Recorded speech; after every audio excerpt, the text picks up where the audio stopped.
62 വർഷത്തെ സേവനത്തിനൊടുവിൽ മിഗ് 21 പോർവിമാനങ്ങൾ വ്യോമസേനയിൽ നിന്നും വിടവാങ്ങുകയാണ്. ഇന്ത്യയുടെ ആകാശത്തെ പ്രതിദാനം ചെയ്ത മിഗ് വിമാനങ്ങൾക്ക് പകരക്കാരനാകാൻ പോകുന്നത് ഇന്ത്യ തദ്ദേശീയമായി വികസിപ്പിച്ചെടുത്ത തേജസ് യുദ്ധവിമാനങ്ങളും. ഒരിക്കൽ ഇന്ത്യൻ വ്യോമസേനയുടെ നട്ടെല്ലെന്ന് വിശേഷിപ്പിച്ചിരുന്ന വിമാനങ്ങളുടെ അവസാന പറക്കലിൽ വ്യോമസേനാ മേധാവി air chief marshal FP Singh തന്നെയായിരുന്നു പൈലറ്റ്.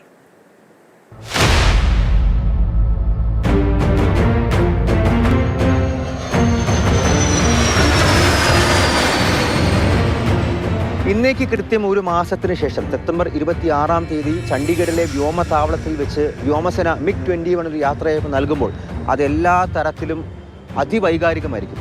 ഒരാഴ്ച മുൻപാണ് ഈ മിഗ് 21 വിമാനങ്ങളുടെ അവസാന ഔദ്യോഗിക പറക്കൽ നടത്തിയത്. അതും ഇന്ത്യൻ വ്യോമസേനയുടെ മേധാവി AP സിംഗ് തന്നെയായിരുന്നു പൈലറ്റ്. 1963-ലാണ് ഇന്ത്യക്ക് ആദ്യ ബാച്ച് മിഗ് 21 വിമാനങ്ങൾ ലഭിക്കുന്നത്. അതിൽ 13 വിമാനങ്ങളുണ്ടായിരുന്നു. സോവിയറ്റ് നിർമ്മിതമാണ് ഈ വിമാനങ്ങൾ. ഇന്ത്യയുടെ മുന്നിലുണ്ടായിരുന്ന ഒരു ആശങ്ക അമേരിക്കയുടെ ചാൽ വിമാനമായിട്ടുള്ള U-2 എന്ന് പറയുന്ന വിമാനം വളരെ ഉയരത്തിൽ പറക്കാൻ സാധിക്കുന്ന വിമാനമാണ്. അതിനെ നേരിടാൻ നമുക്കൊരു യുദ്ധവിമാനം, ഒരു പോർ വിമാനം വേണം. വളരെ ഉയരത്തിൽ പറന്നാൽ മാത്രം പോരാ, ഭയങ്കര വേഗത വേണം. മാത്രമല്ല അത്യാവശ്യം വലിയ പേലോഡുകൾ, അതായത് മിസൈലുകളും റഡാറുകളും എല്ലാം വഹിക്കാൻ ശേഷിയും വേണം. അതിന് ഇന്ത്യൻ വ്യോമസേന ഇന്ത്യ കണ്ടെത്തിയ ഉത്തരമായിരുന്നു മിഗ് 21 എന്ന് പറയുന്നത്.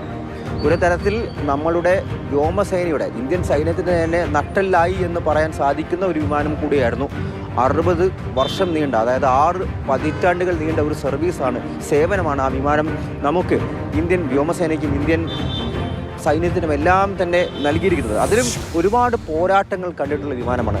1960-കളിൽ ഇൻഡോ ചൈന യുദ്ധം, 71-ലെ ഇൻഡോ പാക് യുദ്ധം, മാത്രമല്ല 1999-ലെ കാർഗിൽ യുദ്ധം എല്ലാം തന്നെ ഇന്ത്യയുടെ കുന്തമുനയായിരുന്നു. പാകിസ്ഥാൻ്റെ അറ്റ്ലാന്റ വിമാനത്തിനെ എല്ലാം തന്നെ തകർത്തെറിയാൻ സാധിച്ച നമ്മുടെ ഒരു കുന്തമുന തന്നെയായിരുന്നു മിഗ് 21. അതിൽ തന്നെ പല വേരിയൻറ്റുകളുണ്ട്, ബൈസൺ അടക്കം പല വേരിയൻറ്റുകളുമുണ്ട്. പിന്നീട് 2000-ൻ്റെ ആദ്യകാലത്തിലും എല്ലാം തന്നെ ഇന്ത്യൻ വ്യോമസേനയുടെ പ്രധാന ഘടകമായിരുന്നു. അവിടെ നിന്നും റഷ്യൻ നിർമ്മിതമായിട്ടുള്ള സുഖോയ് വിമാനങ്ങൾ, സുഖോയ് 30 Mark 1 വിമാനങ്ങൾ വ്യോമസേനയുടെ ഭാഗമായതോടുകൂടിയാണ് മിഗ് 21-ൻ്റെ ഉപയോഗം അത് താരതമ്യേന കുറഞ്ഞു വന്നത്. അവസാന കാലത്തിലെല്ലാം സഞ്ചരിക്കുന്ന ശവപ്പെട്ടി, അതായത് ഫ്ലൈയിങ് കോഫിൻ എന്നുള്ള ചീത്തപ്പേര് കൂടി കേട്ടിരുന്നു. കാരണം ഒന്നിനു പിറകെ ഒന്നായി ഒരു വർഷത്തിനിടയിൽ തന്നെ നിരവധി അപകടങ്ങൾ ഈ മിഗ് 21 വിമാനത്തിലുണ്ടായിരുന്നു. പക്ഷേ അപ്പോഴും 2019-ൽ അഭിനന്ദൻ വർദ്ധമാൻ പറത്തിയ വിമാനം അമേരിക്കൻ നിർമ്മിതമായിട്ടുള്ള പാകിസ്ഥാൻ്റെ F-16 വിമാനത്തെ, അതായത് ഒരു 5th ജനറേഷൻ ഫൈറ്ററാണ്.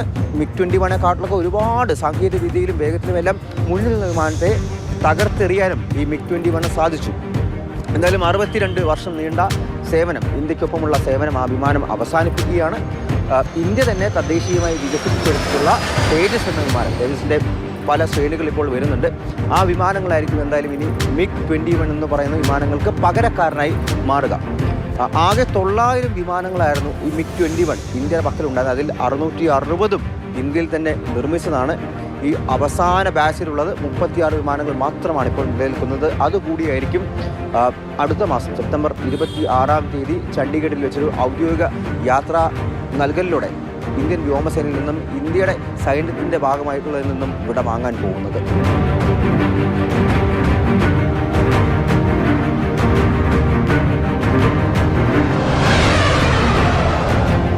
ഡൽഹിയിൽ നിന്നും അർജുൻ പിതാമരൻ, മാതൃഭൂമി ന്യൂസ്.